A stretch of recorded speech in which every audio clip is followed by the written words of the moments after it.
अच्छा जी। चलें हम लोग बेटा अपने मार्केट फेलियर के टॉपिक को कंटिन्यू कर रहे हैं। मार्केट फेलियर हम लोगों ने कल स्टार्ट किया था, जहां पे हम लोगों ने पहले डेफिनेशन को देखा था। हम लोगों ने फिर उसके बाद कॉस्ट एंड बेनिफिट को देखा था। प्राइवेट कॉस्ट क्या होती है, प्राइवेट बेनिफिट क्या होता है, एक्सटर्नैलिटी क्या होती है, ये सारी चीजें हम लोगों ने डिस्कस की थी। उसके बाद हम लोगों ने social cost, social benefit, asymmetric information, public good, private good और कॉसाई पब्लिक गुड, ये तीन चीजें डिस्कस की थी। अभी जरा हम लोग स्टार्ट करते हैं मोनोपोली से। देखो मोनोपोली आपके सिलेबस में इतना कोई लेंदी एज सच नहीं है। ये ज्यादातर जो A2 है, A2 में तो पूरा एक डिटेल्ड चैप्टर है इसका, बहुत ही लेंदी चैप्टर है। अभी बेसिक कहानी है आपके सिलेबस में, मैं बस बेसिक कहानी आपको बता रहा हूँ। देखिए मोनोपोली वो फर्म होती है जिसका हाईएस्ट मार्केट शेयर होता है, किंग फर्म होती है, बादशाह फर्म होती है। और इसकी डिमांड कैसी होती है बेटा? इनइलास्टिक। इसकी डिमांड इनइलास्टिक होती है। क्यों? क्योंकि यहाँ पर ब्रांड लॉयल्टी का एक रोल बहुत बड़ा होता है कि जी ब्रांड लॉयल्टी हमारे पास चल रही है। इस तरह मैं आईफोन की बात करूं तो आईफोन जो है उसकी एक अलग से ब्रांड लॉयल्टी है।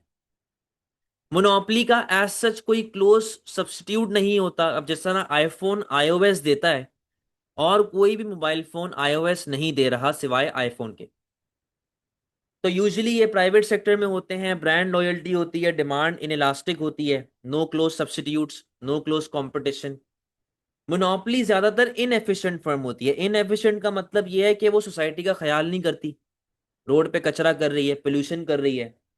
इसका बहुत एक डिटेल्ड वर्जन आप लोग इंशाल्लाह A2 में पढ़ रहे होंगे। अच्छा, मोनोपोली कमाती है एबनॉर्मल प्रॉफिट्स। एबनॉर्मल प्रॉफिट क्या होता है? अगेन ये आप लोग A2 में समझेंगे, बट अभी के लिए इतना समझ लें। एबनॉर्मल प्रॉफिट का मतलब होता है पागलों वाला प्रॉफिट। पागलों की तरह प्रॉफिट कमा रही है मोनोपोली। लेकिन अगेन अभी आपके सिलेबस में इसकी डिटेल इन डेप्थ जाने की जरूरत नहीं। मोनोपोली का सिंपल सा केस है बेटा, डायग्राम के थ्रू जरा समझते हैं क्या केस हो रहा है यहाँ पे। देखो हमारे पास वाई एक्सिस पे आ गई है प्राइस, हमारे पास वाई एक्सिस पे आ गई है प्राइस, और एक्स एक्सिस पे आ गई है क्वांटिटी। मोनोपोली की डिमांड कैसी होती है बेटा? इनइलास्टिक। क्योंकि हमारे पास ब्रांड लॉयल्टी का कॉन्सेप्ट चल रहा है और ब्रांड लॉयल फर्म की डिमांड हमेशा इनइलास्टिक होती है। तो इनइलास्टिक होने की वजह से उसका एक स्टीपर कर्व बन रहा होगा ऐसे, सही है। अब सुनो जरा बेटा, इनिशियली आपके पास ये सप्लाई कर्व चल रही है, आपके पास ये इक्विलिब्रियम पोजीशन आ गया, आपके पास ये इक्विलिब्रियम क्वांटिटी आ गई और ये इक्विलिब्रियम प्राइस लेवल आ गई, ठीक है।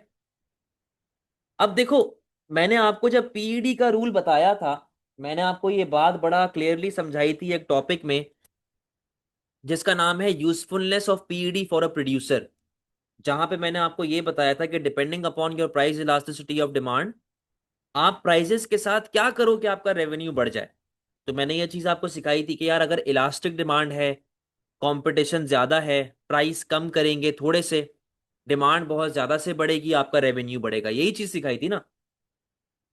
इन इलास्टिक में मैंने क्या बताया था कि क्योंकि कंपटीशन इतना नहीं है, लड़ाई झगड़ा इतना नहीं है, नेसेसिटी गुड है, तो you should increase your price level. आपको अपनी प्राइसेस बढ़ानी चाहिए। प्राइस ज्यादा से बढ़ाएंगे, डिमांड सिर्फ और सिर्फ थोड़े से कम होगी, और आपका रेवेन्यू क्या हो जाएगा बेटा? बढ़ेगा। यानी कि मोनोपोली में प्राइस और रेवेन्यू, इन इलास्टिक में प्राइस और रेवेन्यू का कैसा रिलेशनशिप है? पॉजिटिव। कि प्राइस बढ़ाओगे तो रेवेन्यू क्या हो जाएगा आपका? रेवेन्यू बढ़ेगा। तो मोनोपोली की डिमांड क्योंकि इनइलास्टिक होती है, तो अब मोनोपोली यहां पे क्या चक्कर करेगा? मोनोपोली अपनी प्राइसेस बढ़ाने की करेगा। सर मोनोपोली अपनी प्राइस कैसे बढ़ाएगा? मोनोपोली अपनी प्राइस बढ़ाता है by creating shortage. By creating shortage. अब इसकी मिसाल मैं आपको देता हूं। जैसे PS5 आया, PS5 जब आया तो PS5 फॉरेन से अनलिमिटेड सप्लाई नहीं आ गया, सही है, उसकी सप्लाई रुक के आई है। ये भाई अभी कुछ यूनिट बनाए, लाखों यूनिट बना लिए, फॉर एग्जांपल 1 लाख यूनिट बना लिया। अब 1 महीने बाद 1 लाख यूनिट बनेगा, फिर 1 महीने बाद 1 लाख यूनिट बनेगा, ताकि मार्केट में PS5 की सप्लाई कम से कम रहे। जब सप्लाई कम से कम रहेगी, मार्केट में शॉर्टेज क्रिएट होगी, तो प्राइसेस बढ़ जाती हैं। तो मोनोपोली क्या करेगा? मार्केट में शॉर्टेज क्रिएट करेगा बाय रिड्यूसिंग सप्लाई, ठीक है। नया इक्विलिब्रियम आ गया E1। अब देखो आपकी क्वांटिटी सिर्फ और सिर्फ थोड़े से कम हो रही है, क्वांटिटी सिर्फ और सिर्फ थोड़े से कम हो रही है, लेकिन प्राइसेस कंपैरेटिवली बहुत ज्यादा से बढ़ रही। और अगेन, क्योंकि डिमांड इनइलास्टिक है, तो प्राइस ज्यादा से बढ़ेगी, तो आपका रेवेन्यू भी बढ़ेगा। तो इसी अप्रोच को फॉलो करते हुए मोनोपोली जो है बेटा मार्केट में शॉर्टेज क्रिएट करता है बाय रिड्यूसिंग सप्लाई, ताकि प्राइस लेवल बढ़ जाए और मोनोपोली का रेवेन्यू बढ़ जाए। समझ गए बात को? क्लियर है?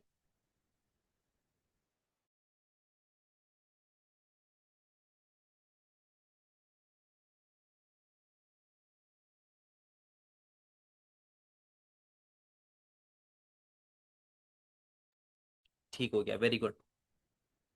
अच्छा, अब हम लोग बढ़ रहे हैं बेटा अपने कोर एरिया पे, कि मैरिड गुड क्या होता है और डीमैरिड गुड क्या होता है। अगर तो हमें टाइम मिला तो हम लोग इसकी पॉलिसीज को भी डिस्कस कर रहे होंगे, वरना पॉलिसीज इंशाल्लाह नेक्स्ट क्लास का हमारा टॉपिक बन जाएगा, क्योंकि ये बहुत इंपॉर्टेंट चैप्टर है। ये इतना इंपॉर्टेंट है मैं आपको बता नहीं सकता।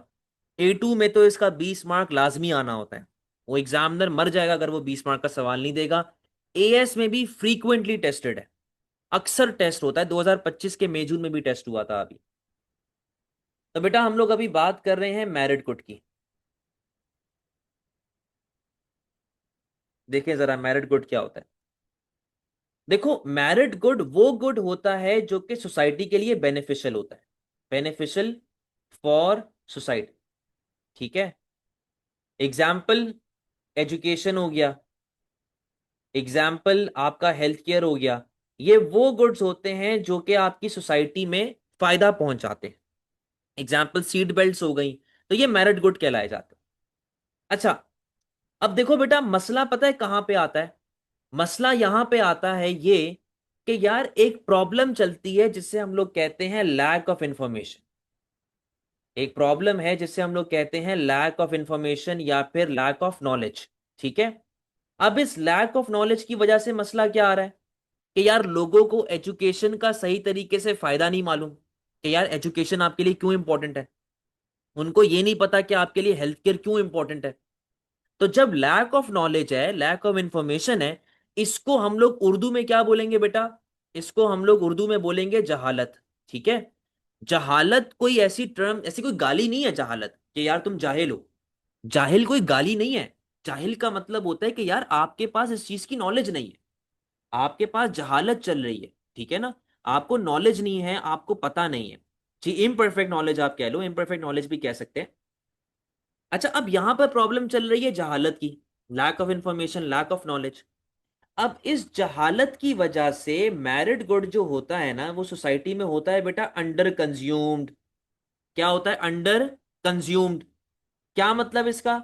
इसका मतलब ये है कि मार्केट में इसकी डिमांड कंपैरेटिवली कम है, जितनी होनी चाहिए उतनी है नहीं।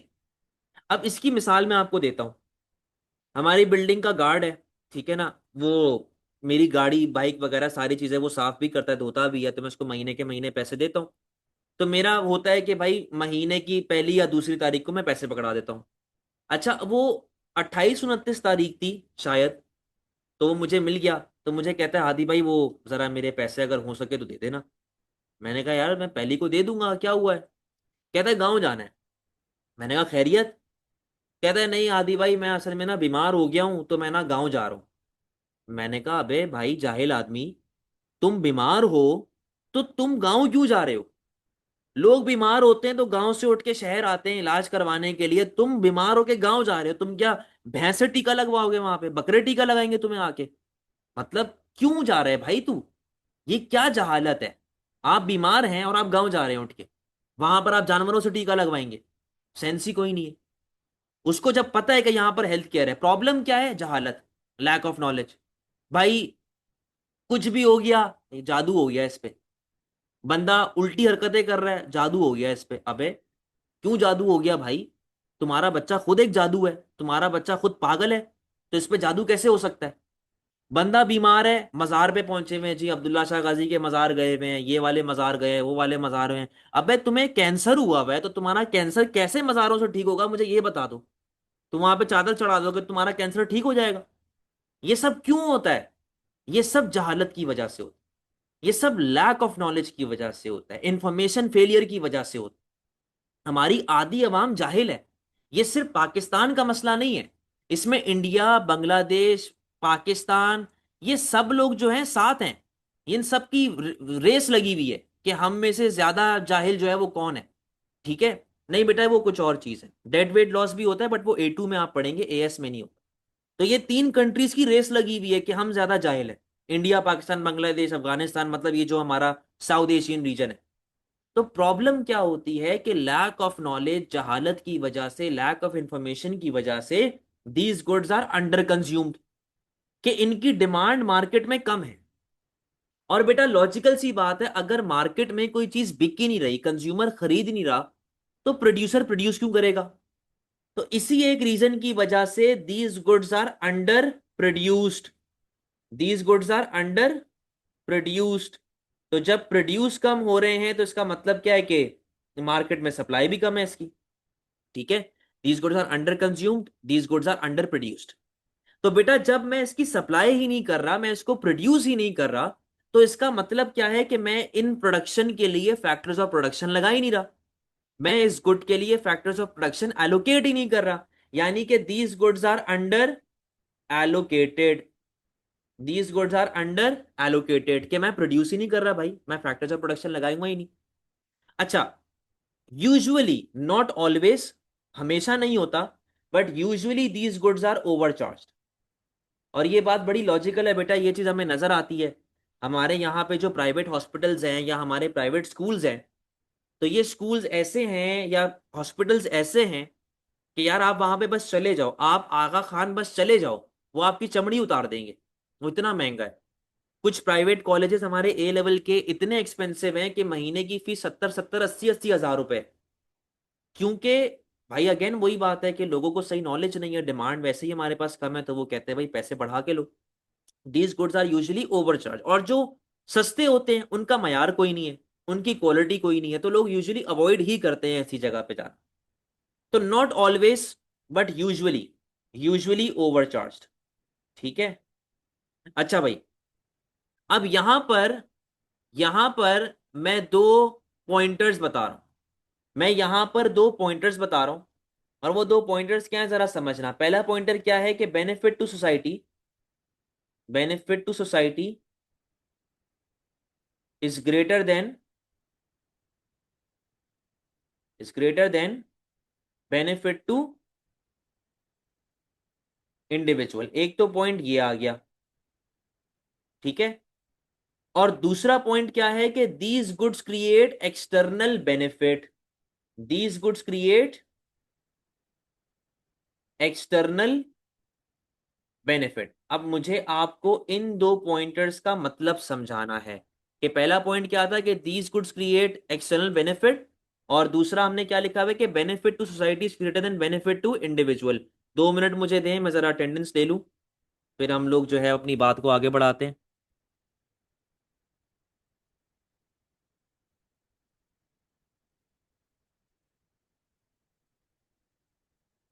अच्छा, तो पहला पॉइंट था बेटा कि benefit to society is greater than benefit to individual, और सेकंड पॉइंट था कि these goods create external benefit. ठीक है, चलें।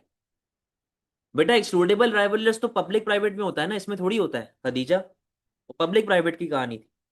अब यहां पे देखो जरा, बेटा यहां पे देखो जरा, पहले हम लोग इस पॉइंट को देख रहे हैं।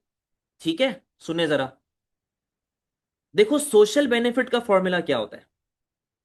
Social benefit is equals to private benefit plus external benefit. ठीक है, मैंने कोई अच्छा काम किया, या मैंने लेट से कोई मेडिसिन ले ली, कोई अच्छा लेट से मुझे फ्लू हुआ है, ठीक है ना, मैंने वैक्सीनेशन शॉट लिया, मुझे टीका लगा, तो मैं ठीक हो गया, मतलब मुझे फ्लू नहीं हो रहा।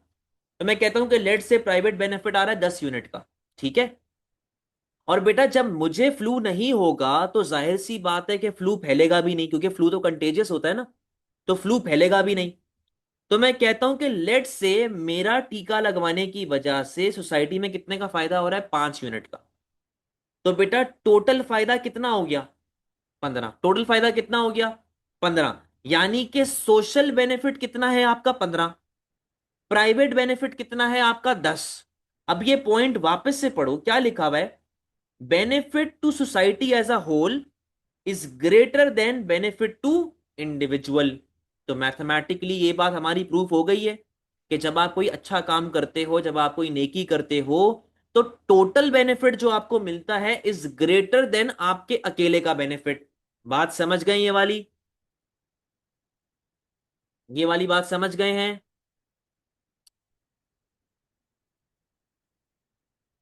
ठीक हो गया, वेरी गुड। अच्छा, अब सेकंड पॉइंट कि these goods create external benefit. ये क्या है जरा समझना। These goods create external benefit, इसको जरा समझें। एक्सटर्नल बेनिफिट बेटा, आप क्या लास्ट क्लास में एब्सेंट थी क्या? External benefit, positive externality. अच्छा जी, अब यहां पे देखो, social benefit is equal to private benefit plus external benefit. हमने ये चीज समझ ली कि benefit to society is greater than benefit to individual. Second point क्या लिखा हुआ है कि these goods create external benefit. अब मैं क्या करूंगा, मैं सोशल बेनिफिट को सोशल कॉस्ट के साथ कंपेयर करूंगा। Social benefit is equals to private benefit plus external benefit. Social cost is equals to private cost plus external cost, यानी कि थर्ड पार्टी कॉस्ट। ठीक है, अब बात सुनो बेटा, आप लोग पढ़ लिख रहे हो, अभी मेरी क्लास में बैठे हुए हो, ठीक है। आप लोगों को कोई सेटिस्फैक्शन मिलती होगी, समझ आता होगा, तभी तो मेरी क्लास अटेंड करते हैं ना आप लोग। यानी कि आपको कोई ना कोई प्राइवेट बेनिफिट मिल रहा है, आपका अपना कोई ना कोई प्राइवेट बेनिफिट हो रहा है, तभी तो क्लास ले रहे हैं। तो प्राइवेट बेनिफिट आपका आ गया। आप में से हर एक बच्चा एक फीस पे करता है, एक अमाउंट पे करता है, अपनी जेब से आप लोग पैसे दे रहे हैं, मतलब आपके पेरेंट्स के थ्रू ही पैसे आ रहे हैं, बट आपके घर से ही आ रहे हैं ना पैसे। तो आपकी अपनी प्राइवेट कॉस्ट आ गई। अच्छा, आज आप लोग पढ़ लिख रहे हो, आगे जाके आप लोग मुल्क में जॉब्स क्रिएट करेंगे, मुल्क को फायदा देंगे। आपके बच्चे जो हैं वो पढ़े लिखे बच्चे होंगे, अच्छे इंसान बनेंगे आगे जाके। सोसाइटी का फायदा है ना, थर्ड पार्टी का फायदा हो रहा है। यानी कि क्या क्रिएट करेंगे आप लोग, एक्सटर्नल बेनिफिट। लेकिन क्या अभी क्लास लेने से आपके नेबर को कोई मसला है? नो।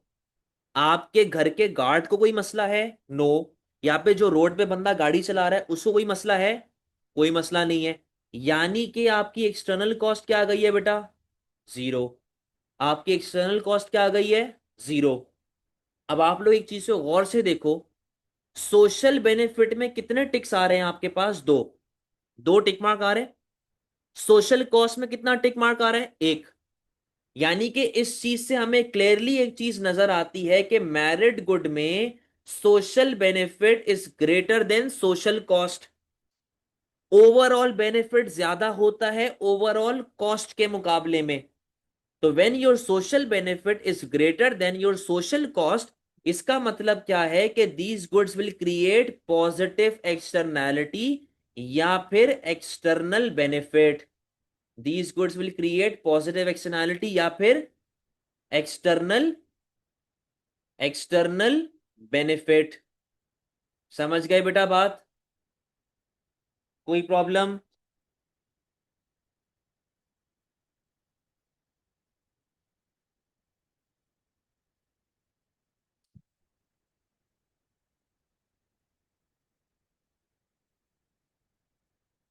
वेरी गुड,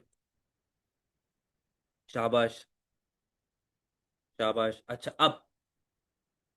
अब हम लोग बढ़ रहे हैं बेटा इसकी डायग्राम की तरफ। इसकी डायग्राम जरा समझना, मेरी बातों को गौर से सुनना। डायग्राम बड़ी इजी है, लेकिन बेटा मेरी बातों को गौर से सुनते रहना, तभी आप लोग डायग्राम समझ पाएंगे, ठीक है। बात को सुनिएगा। But sir, even if there is a cost the product will still have the external benefit. समझा नहीं मैं आपकी बात?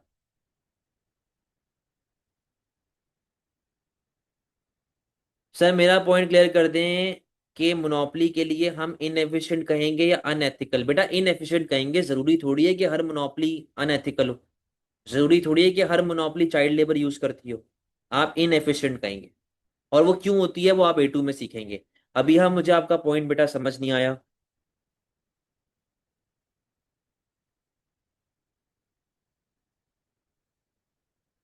आई mean if there is still an external cost,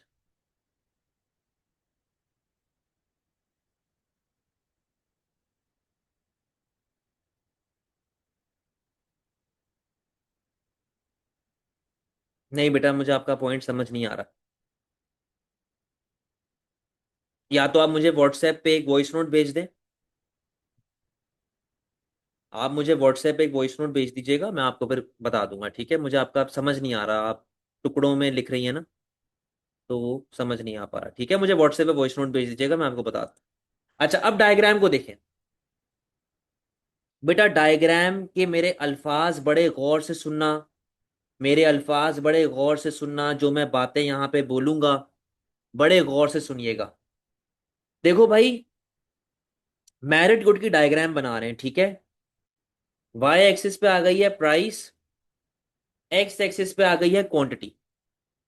ये डिमांड होनी चाहिए थी। क्या बोला मैंने? ये डिमांड होनी चाहिए थी, बट ये है नहीं। ये होना चाहिए था। ये सप्लाई आपकी होनी चाहिए थी, ठीक है? ये सप्लाई होनी चाहिए थी। ये आपकी इक्विलिब्रियम पोजीशन होनी चाहिए थी। ये आपकी इक्विलिब्रियम क्वांटिटी होनी चाहिए थी। और ये आपकी इक्विलिब्रियम प्राइस होनी चाहिए थी, बट ये है नहीं। सही है? ये डिमांड होनी चाहिए थी, ये सप्लाई होनी चाहिए थी, ये इक्विलिब्रियम होना चाहिए था, ये इक्विलिब्रियम क्वांटिटी होनी चाहिए थी, और ये इक्विलिब्रियम प्राइस होनी चाहिए थी, बट ये नहीं है। ये क्यों नहीं है? ये लैक ऑफ इंफॉर्मेशन की वजह से ये वाला पॉइंट नहीं चल रहा। ये होना चाहिए था, बट ये नहीं है, due to the existence of lack of information. And due to the existence of lack of information, these goods are under consumed. These goods are under consumed. यानी कि असल में इन गुड्स की डिमांड क्या है? कम। असल में इन गुड्स की डिमांड क्या है? कम। बेटा ये होना चाहिए था, बट ये है नहीं, क्योंकि असल में इन गुड्स की डिमांड क्या है? ये T1। असल में आपका इक्विलिब्रियम क्या चल रहा है? E1। असल में आपकी इक्विलिब्रियम क्वांटिटी क्या आ रही है? Q1। और बेटा असल में आपकी इक्विलिब्रियम प्राइस क्या आ रही है? P1। असल में प्राइस क्या आ रही है? P1। अब बेटा मार्केट फेलियर के टॉपिक में प्राइस पे जो भी अफेक्ट आ रहा हो उससे हमें फर्क नहीं पड़ता। प्राइस बढ़ रही है, प्राइस कम हो रही है, हमें उससे कोई भी फर्क नहीं पड़ता। हमें किससे फर्क पड़ता है? क्वांटिटी से। देखो अंडर अंडर वाले मामला नजर आ गए। Under consumed, under produced, under allocated, क्योंकि आपकी इक्विलिब्रियम क्वांटिटी जो है वो पीछे है। तो अंडर अंडर वाले कॉन्सेप्ट नजर आ गए। प्राइस पे जो भी इफेक्ट पड़े उससे हमें कोई लेना देना नहीं है। हमें किससे लेना देना है? क्वांटिटी से। तो हमने डिमांड को कम करके दिखा दिया। अब बच्चा मुझसे एक सवाल पूछता है कि सर, आपने डिमांड को क्यों कम किया? हम सप्लाई भी तो कम कर सकते थे। क्योंकि देखो कॉन्सेप्ट क्या चल रहा है, अंडर कंज्यूम्ड, अंडर प्रोड्यूस्ड। तो बोला कि भाई आपने डिमांड को ही क्यों कम किया? हम सप्लाई को भी तो कम कर सकते थे। बच्चे का सवाल लॉजिकल है, बच्चे की बात लॉजिकल है। आप सप्लाई कम करना चाहते हैं, आप सप्लाई कम करके दिखा दें। बट एग्जामिनर का एक प्रिफर्ड तरीका होता है। एग्जामिनर का एक प्रिफर्ड तरीका होता है। एग्जामिनर कहता है कि जब भी आप मैरिट गुड की डायग्राम बनाओगे, आप क्या लिंक शो करेंगे? डिमांड। जब भी आप डी मेरिट की डायग्राम बनाओगे, डी मेरिट में सप्लाई का लिंक शो कर देना, बट मेरिट में कोशिश करो डिमांड का लिंक शो करो। तो हम भी भाई डिमांड का ही लिंक शो करेंगे मेरिट में, और डी मेरिट में हम लोग सप्लाई का लिंक शो करेंगे। बेटा कोई टेंशन? कोई टेंशन? खदीजा, आपको आंसर मिल गया मेरा?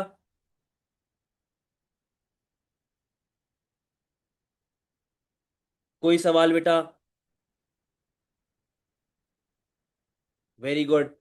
अच्छा, अब मैं आपको एक्सप्लेनेशन दिखा रहा हूं। 2 से 3 मिनट लें, एक्सप्लेनेशन पढ़ें गौर से, सुकून से। कोई भी सवाल अगर हो तो पूछ लीजिएगा। ये लो बेटा, एक्सप्लेनेशन आपके सामने आ गई है, पढ़ें जरा इसको।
हाँ जी बेटा, कोई मसला?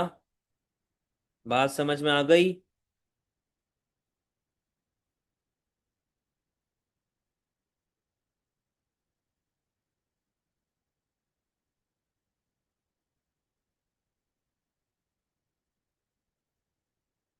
सर डीमेरिट वाले केस में सप्लाई को मैं बताऊंगा डीमेरिट में क्या करना है। लेफ्ट नहीं जाएगा बेटा।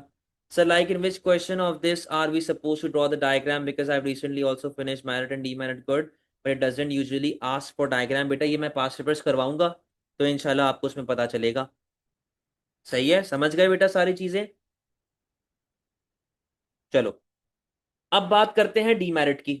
मेरिट हमारा हो गया, डीमेरिट पे आ जाए। अच्छा जी, डीमेरिट गुड कौन सा गुड होता है, इसको जरा समझ लें।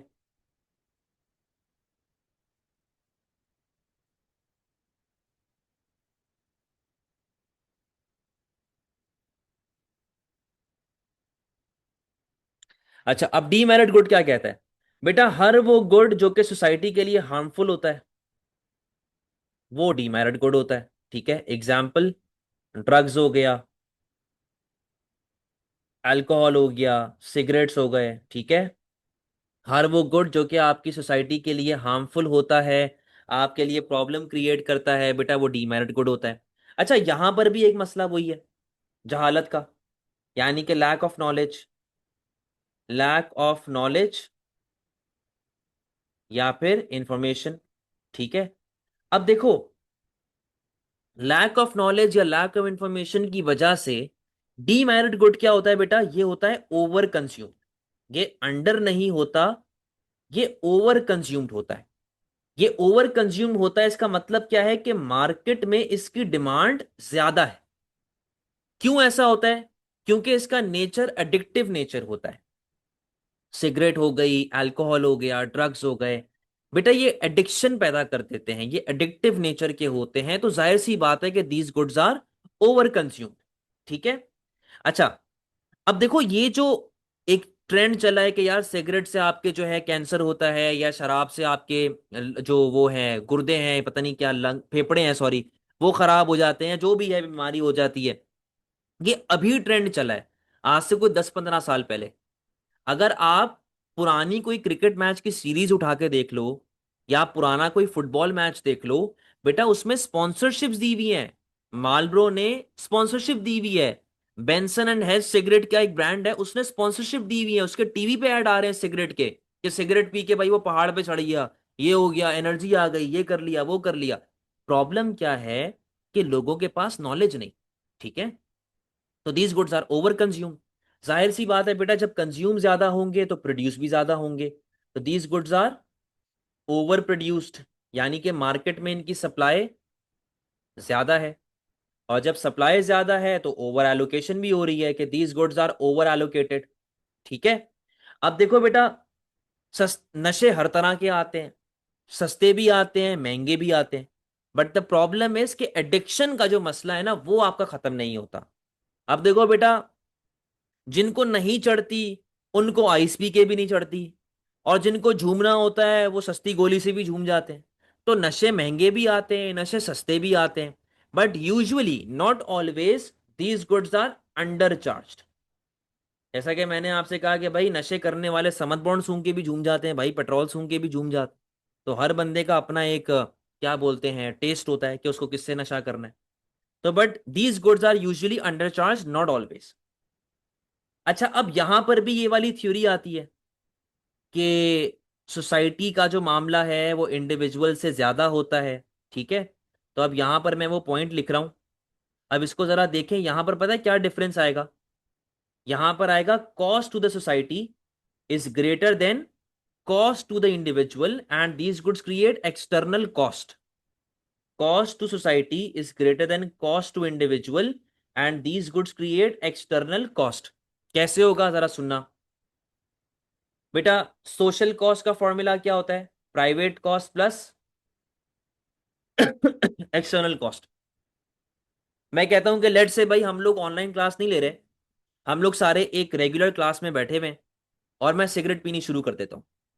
तो बेटा अगर मैं सिगरेट पीऊंगा, तो मैंने कुछ पैसे पे किए होंगे सिगरेट के लिए, मैं कहता हूँ कि लेट से 10 यूनिट का मैंने पैसा पे कर दिया, तो मेरी प्राइवेट कॉस्ट आ गई। हमारी क्लासरूम में पैसिव स्मोकिंग होगी, जाहिर सी बात है पैसिव स्मोकिंग हो रही है, क्लासरूम का एनवायरनमेंट खराब हो रहा है, तो 5 की आ गई एक्सटर्नल कॉस्ट। 5 की आ गई एक्सटर्नल कॉस्ट। तो बेटा सोशल कॉस्ट कितने की आ रही है? सोशल कॉस्ट आ रही है 15 की। अब जो उसने पीछे बात लिखी हुई थी कि cost to society is greater than cost to individual, तो वो ये बात यहां पे फुलफिल हो रही है ना, कि cost to society is greater than अकेले बंदे की कॉस्ट। मतलब कि जो ओवरऑल नुकसान मैं सोसाइटी के लिए पैदा कर रहा हूं, it is greater than a single नुकसान जो मुझे मिल रहा है।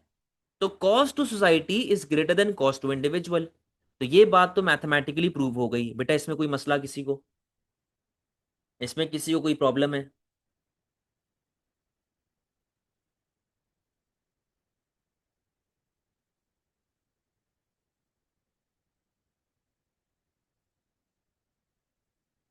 अच्छा, अब क्या पॉइंट लिखा हुआ है कि these goods create external cost. कैसे एक्सटर्नल कॉस्ट क्रिएट करेंगे भाई? ये देखना, social benefit is equal to private benefit plus external benefit. वही वाली बात है कि भाई हम लोग एक रूम में बैठे हुए हैं, मैंने सिगरेट पीनी शुरू कर दी, ठीक है ना। जब बेटा मैं सिगरेट पीनी शुरू करूंगा तो मुझे प्राइवेट बेनिफिट मिलेगा सिगरेट पीने का। मैंने सिगरेट के लिए पैसे पे किए होंगे, प्राइवेट कॉस्ट आ गई। पैसिव स्मोकिंग होगी, पोल्यूशन होगा, एक्सटर्नल कॉस्ट आ गई। क्या मेरे सिगरेट पीने से किसी को फायदा होगा? मेरे सिगरेट पीने से किसी को भी फायदा नहीं होगा। यानी कि एक्सटर्नल बेनिफिट क्या आ गया आपका? जीरो। अब अगेन सोशल कॉस्ट में 2 टिक मार्क आ गए, सोशल बेनिफिट में 1 टिक मार्क आ गया। तो डीमेरिट गुड में social cost is always greater than social benefit, जिससे हमारे पास क्या क्रिएट होती है बेटा? Negative externality. नेगेटिव एक्सटर्नैलिटी या फिर एक्सटर्नल कॉस्ट। नेगेटिव एक्सटर्नैलिटी या फिर एक्सटर्नल कॉस्ट। समझ गए हैं बात को? एक और एग्जांपल ले लें। सलमान खान शराब पी के गाड़ी चला रहा था, तो उसने जब शराब पी तो प्राइवेट बेनिफिट, शराब का पैसा पे किया, प्राइवेट कॉस्ट। रोड पे लोग सो रहे थे, उसने रोड पे जाके लोगों की कैचअप निकाल दी, लोगों को मार दिया, तो बेटा एक्सटर्नल कॉस्ट आ गई। अब जो बंदा बेचारा वहां सो रहा है, उसने तो शराब के लिए पैसा नहीं दिया ना, बट उसकी बेचारे की कैचअप निकल आई, एक्सटर्नल कॉस्ट हो गया। क्या कोई एक्सटर्नल बेनिफिट हुआ शराब पीने का? नो। तो बेटा डीमेरिट में social cost is greater then social benefit. कोई मसला कि these goods create external cost?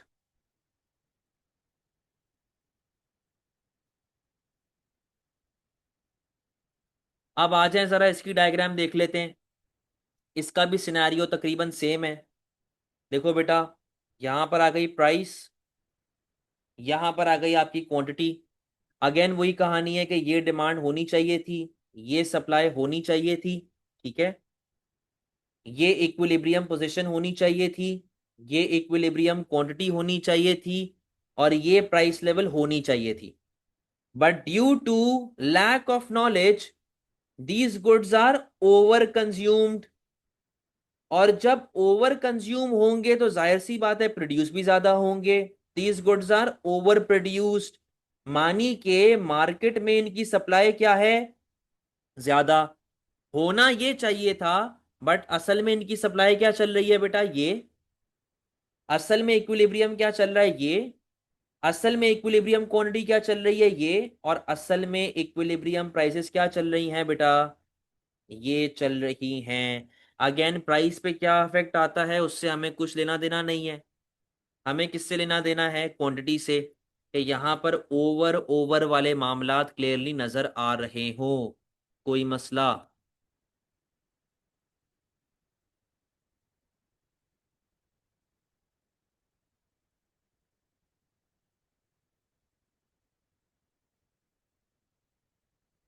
अब बेटा जब आप आंसर लिख रहे होते हैं तो एग्जामिनर को प्रॉपर बताना है over consumed, over produced, over allocated. Merit का बताना है कि under consumed, under produced, under allocated. मेरी एक स्टूडेंट है, उसका वैसे तो ए आया, बट उसका जब पेपर आया मैंने उसका पेपर देखा, उस बच्ची ने अपनी जिंदगी के 30 सेकंड बचाने के लिए क्या लिख दिया? Over consumed and produced and allocated. Under produced and consumed and allocated. तो भाई ओवर ओवर कौन लिखेगा? अंडर अंडर कौन लिखेगा? एग्जामिनर ने मार्क ही काट दिया वहां। एग्जामिनर ने मार्क्स ही नहीं दी। तो भाई ये चीजें बड़ी इंपॉर्टेंट है, जो चीज आपको लिख के दी जा रही है उसको प्रॉपर तरीके से लिखा करें, अपनी तरफ से उसमें चेंजेस ना किया करें। समझ गए हैं बात को? क्लियर हो गई है सारी कहानी? चले जी, क्लास ऑफ करें बेटा, इंशाल्लाह इसको नेक्स्ट क्लास में कंटिन्यू करेंगे। जा सकते हैं, अल्लाह हाफिज। बेटा असाइनमेंट तो आप लोगों को दिया हुआ है कब से, आप लोग भेज ही कहाँ रहे हो? जो जितना कर लिया उसको भेजें बेटा पोर्टल पे, गूगल क्लासरूम पे। अल्लाह हाफिज।